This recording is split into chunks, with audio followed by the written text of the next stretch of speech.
Hello everyone, कैसे हो आप सभी। आई होप सभी अच्छे होंगे। आज हम अपनी इस वीडियो में बात करेंगे format as table, cell style, insert और डिलीट के बारे में। चलिए स्टार्ट करते हैं। सबसे पहले हम सीखेंगे फॉर्मेट एज टेबल। इसके लिए मुझे एक टेबल में से, ये जो हमारी टेबल है इसमें से मुझे सारी फॉर्मेटिंग हटानी पड़ेगी। फॉर्मेट एज टेबल से क्या होगा, ये ऑटोमेटिक इसके अंदर फॉर्मेटिंग लगी हुई आ जाएगी। जो भी हमारी हेडिंग्स है, हेडिंग ऑटोमेटिक बन जाएगी फॉर्मेट एज टेबल की हेल्प से। तो मैं क्या कर रहा हूँ, इसमें से मुझे सारे फॉर्मेटिंग हटानी, तो कैसे हम हटा सकते हैं मुझे बताइएगा। मैंने सेलेक्ट किया, सेलेक्ट करने के बाद इसको मैंने कॉपी कर लिया। मैंने लास्ट वीडियो में आपको बताया था कॉपी पेस्ट करना, तो मैंने कॉपी किया और मैंने यहाँ पे क्लिक करके इसको नॉर्मल फॉर्मूले में पेस्ट कर दिया। इसमें क्या होगा, हमारी सारी की सारी फॉर्मेटिंग हट जाएगी। मुझे यहाँ पे नंबर फॉर्मेटिंग अभी भी रखनी है, तो मैं यहाँ से सेकंड वाला क्लिक कर सकता हूँ, फॉर्मूलाज एंड नंबर फॉर्मेटिंग। तो मैंने इस पर क्लिक किया तो आप देखोगे हमारे पास सारी की सारी फॉर्मेटिंग हट चुकी है। नॉर्मल हमारे पास डेटा आ चुका है, मतलब नॉर्मल हमारा जो टेबल है वो आ चुकी है। ओके, स्टार्ट करते हैं। यहाँ पे जो 11th क्लास ऊपर लिखा हुआ है, 12th क्लास को मैं डिलीट कर रहा हूँ, इसकी मैं कोई ज़रूरत नहीं है। और मैंने इस पूरी टेबल को सेलेक्ट किया। सेलेक्ट करने के बाद हम आते हैं सीधा फॉर्मेट एज टेबल पे क्लिक किया और यहाँ पर अलग अलग तरीके के हमारे पास फॉर्मेट्स दे रखे हैं। मैं इनमें से कोई सा भी फॉर्मेट ले सकता हूँ। मैंने यहाँ पे क्लिक किया, ये वाला। आप देखोगे इसने एक रेंज ले ली कि आपको किसको टेबल बनाना है।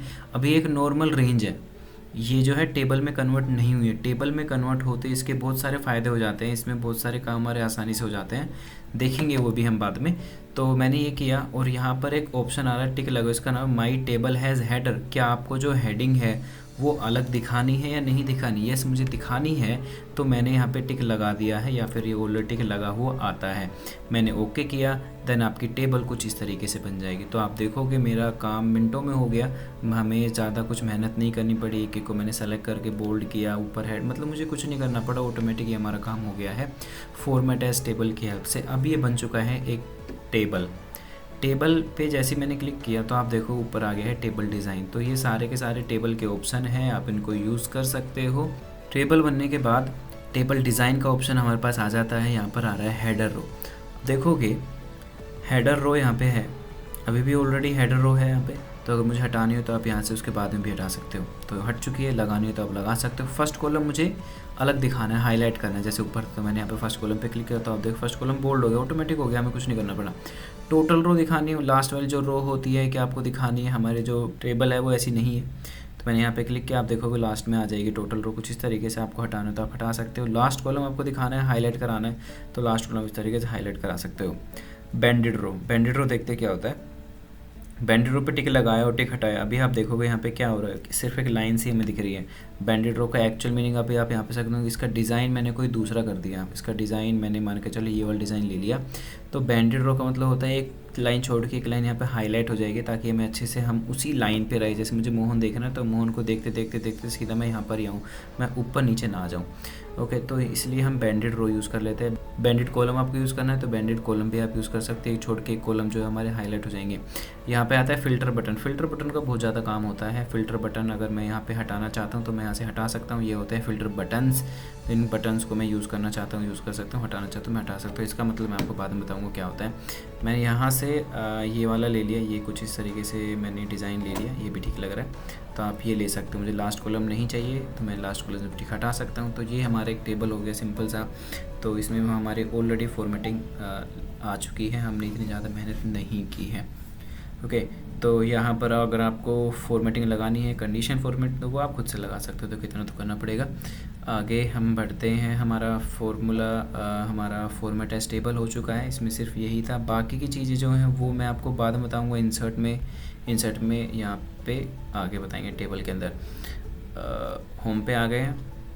उसके बाद आता है सेल स्टाइल। मुझे इसका सेल स्टाइल कैसा देना है, जैसे मैं यहाँ पे कुछ लिखना चाह रहा हूँ और ये जो है हमारी हेडिंग है, या इसका जो कलर है मैं पहले से ही डिसाइड कर सकता हूँ। मैं चाहता हूँ ये हेडिंग बने, तो मैंने यहाँ पे हेडिंग पे क्लिक किया और यहाँ पर हेडिंग बनेगा। मैं यहाँ पे कुछ लिखना चाहता हूँ, मैंने यहाँ पे लिख दिया टेबल। तो आप देखोगे कुछ अलग स्टाइल बन के आ जाएगा। मतलब ये बने बनाए पहले से फॉर्मेट्स दे रखे हैं, स्टाइल दे रखे हैं, आप इन सब को यूज़ करना चाहो तो आप इन सब को यूज़ कर सकते हो। तो सिर्फ ये था सेल स्टाइल के अंदर।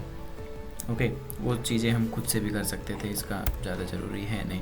आगे हम बढ़ते हैं इंसर्ट पे। ये बहुत ज़्यादा यूज़ होता है, insert cell, insert sheet column, insert sheet.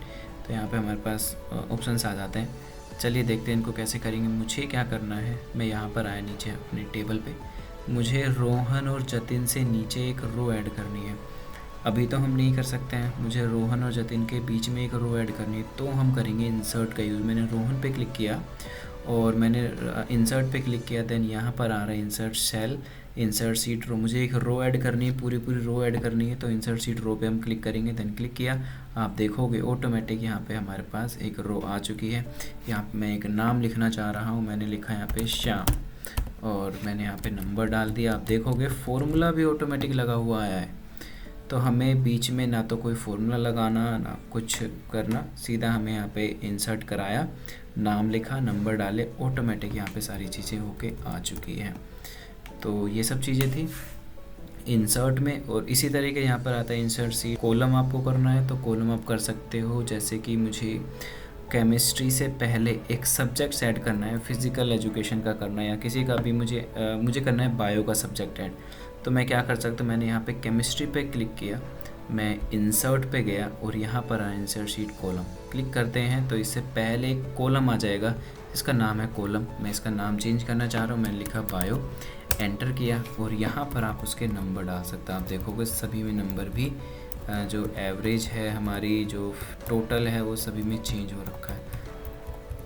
ये देखिए मैंने सभी में यहाँ पे नंबर कुछ इस तरीके से डाल दिया। ओके, तो ये सब चीज़ें थी, इंसर्ट कराना, डिलीट कराना। अगर आपको ये डिलीट करना है, कोई भी आपको नाम डिलीट करना है, मुझे राम का नाम जो है बार बार आ रहा है तो मैंने इसको डिलीट करना है, तो मैंने यहाँ पे कर्सर रखा। मैं इसी तरीके जैसे हमने इंसर्ट किया था, इंसर्ट शीट कर सकते हो, रो कर सकते हो, इंसर्ट टेबल रो अबो, मुझे ऊपर लेना है, मुझे नीचे लेना है, लेफ़्ट में लेना है, राइट में लेना है, जैसा भी आपको लेना है वैसा आप ले सकते हो। फिर आता है डिलीट पे क्लिक किया, इसी तरह यहाँ पर डिलीट सेल, डिलीट शीट रो, मुझे एक रो डिलीट करनी है पूरी, तो मैं कर सकता हूँ डिलीट शीट रो।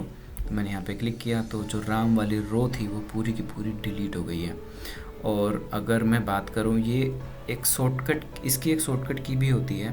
तो जैसे मुझे श्याम को शॉर्टकट की से रिमूव करना है, ये पूरी रो मुझे रिमूव करनी, तो उसकी शॉर्टकट की होती है कंट्रोल माइनस। तो आप ये चीज़ आप लिख सकते हो, कंट्रोल प्लस आप माइनस दबाओगे तो उससे होता है डिलीट रो। और अगर आप कंट्रोल प्लस दबाओगे, कंट्रोल प्लस प्लस करोगे तो उससे होगा इंसर्ट रो। ठीक है, आपको रो करना है आप रो कर सकते हो, कॉलम करना है आप कॉलम कर सकते हो। कैसे, सबसे पहले आपको सेलेक्ट करना पड़ेगा। सेलेक्ट मुझे रो करना है तो आप जो यहाँ पे नंबरें लिखी हुई है 24, 25, आपने यहाँ पे क्लिक किया, आप देखोगे पूरी जो लाइन है वो रो है वो आपकी सेलेक्ट हो गई। अब इसको कंट्रोल माइनस करना चाहो कंट्रोल माइनस कर सकते हो। अगर आपको यहाँ पे इंसर्ट करना तो कंट्रोल प्लस करके इसको इंसर्ट करा सकते हो, कंट्रोल माइनस करके इसको डिलीट करा सकते हो। मैं ये काम सारा शॉर्टकट की से कर रहा हूँ। आगे बढ़ते हैं, डिलीट वाला भी हमारा इसी तरीके से ही था, सिंपल। उसके बाद आता है फॉर्मेट। फॉर्मेट पे क्लिक किया, यहाँ पर आता है आपका row size, auto fit row height, auto fit row height, column width, auto fit column width. तो यहाँ पे क्या आता है, मुझे रो की हाइट बढ़ानी है। रो मतलब ये जो आपके पास सेल है, इसकी हाइट बढ़ानी है मुझे। तो मैंने यहाँ पे इसको थोड़ा सा, अगर मुझे एक ही करीब बढ़ानी है तो मैं यहाँ से इसकी हाइट बढ़ा सकता हूँ। तो मैंने इसको 20 और 21 के बीच में कर्सर रखा और मैंने इसको नीचे किया तो इसकी हाइट बढ़ गई। इस तरीके से अगर मुझे इसके बढ़ाने तो हम इसके बढ़ा सकते हैं, लेकिन अगर मुझे सभी के बढ़ाने और सभी को मुझे फिक्स करनी तो आप कैसे बढ़ाओगे? तो आप एक की बढ़ा लो, आप यहाँ से एक की देख लो कि इसकी हाइट मुझे कितनी रखनी, मुझे रखनी है 25। तो मैंने यहाँ पे इतना सेट कर लिया और मैंने इसको देख लिया कि 25 है। मैंने इस पूरे को सेलेक्ट किया, देन यहाँ फॉर्मेट पे गए और यहाँ पर मैंने रो हाइट यहाँ पे सेट कर दी, 25 सेट की, एंटर किया तो ऑटोमेटिक सभी की हाइट जो है फिक्स 25 होके आ चुकी है। तो इस तरीके से हम किसी भी टेबल की, किसी भी रो की हम हाइट सेट कर सकते हैं फॉर्मेट में रो हाइट के हेल्प से। फिर आता है auto fit row height. Auto fit मतलब क्या होता है कि जो भी इसके अंदर कंटेंट लिखा हुआ है उस हिसाब से उसकी हाइट एडजस्ट हो जाएगी, ऑटो फिट हो जाएगी, ना तो ज़्यादा बड़ी होगी ना ज़्यादा कम होगी, ऑटोमेटिक इस हिसाब से हो जाएगी। मैंने इसको सेलेक्ट किया पूरा, फॉर्मेट पे क्लिक किया, ऑटो फिट पे क्लिक किया तो आप देखोगे जितनी इसकी हाइट है, जो अंदर टेक्स्ट लिखा हुआ है जितनी इसकी हाइट है उस हिसाब से सेल की हाइट आएगी।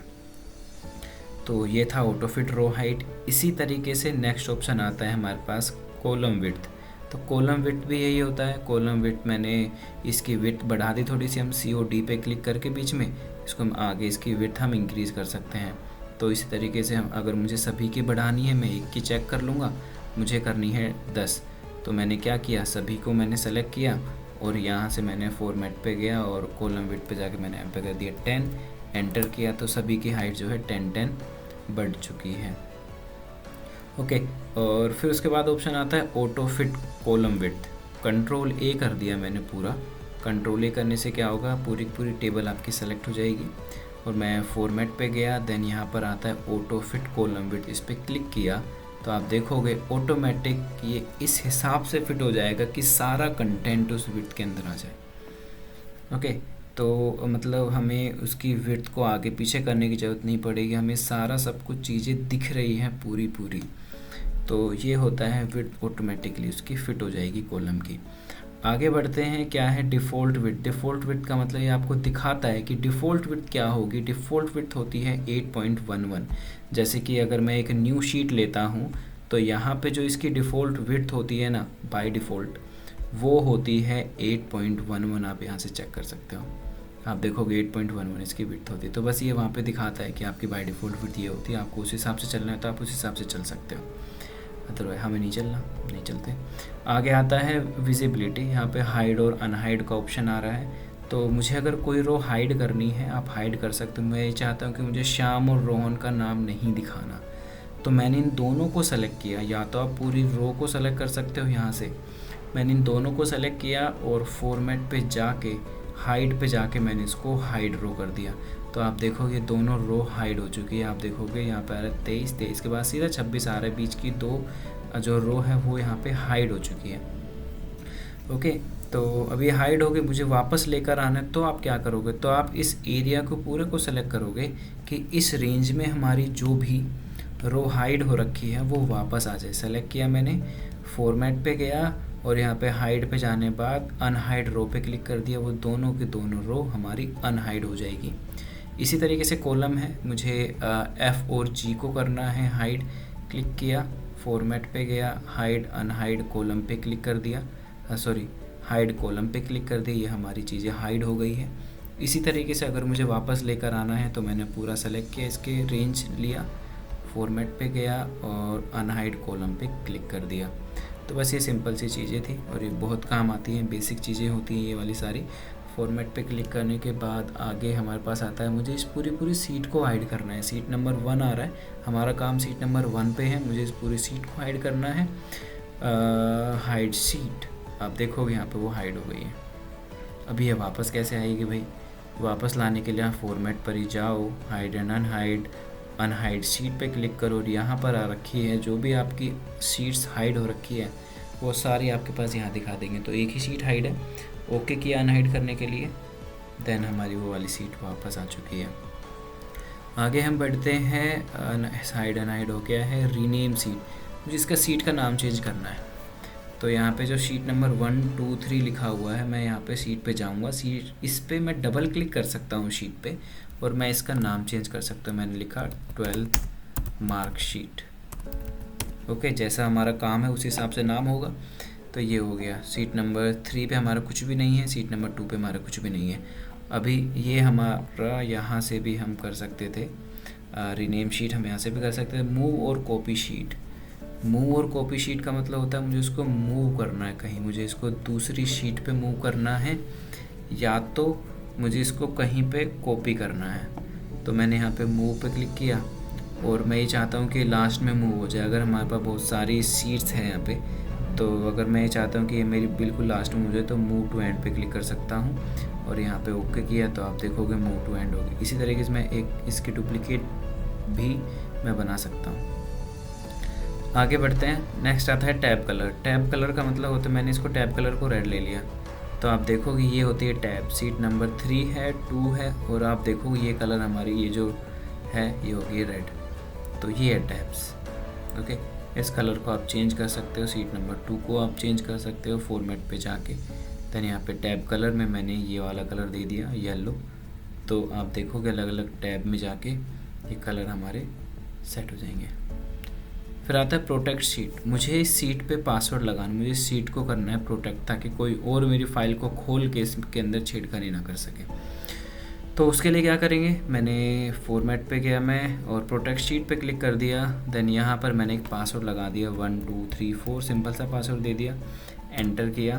और यहाँ पर मैं कोई भी पासवर्ड लगा सकता हूँ, 1 2 3, मतलब फिर से री एंटर किया, ओके किया। और यहाँ पे हमारे शीट प्रोटेक्ट हो चुकी है। मैं यहाँ पे कुछ भी काम करूँगा तो यहाँ पे मैं काम नहीं कर पा रहा हूँ। आप देखोगे सारे ऑप्शन मेरे बंद हैं कि अगर मुझे काम करना है तो फॉर्मेट पे जाके मुझे इसको अनप्रोटेक्ट शीट करना होगा और मुझे यहाँ पे वही पासवर्ड डालना होगा 1 2 3 4 जो मैंने डाला था। मैंने ओके किया और यहाँ पर हमारा सब कुछ सही हो गया। फिर से मैं इसके अंदर काम कर सकता हूँ यहाँ पे कहीं पर भी।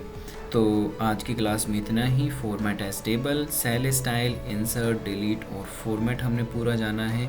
अगर आपको हमारी वीडियो अच्छी लगी हो तो इसको लाइक करें, सब्सक्राइब करें और दूसरों को शेयर करें ताकि आने वाली वीडियो आपको सबसे पहले मिल सके। धन्यवाद।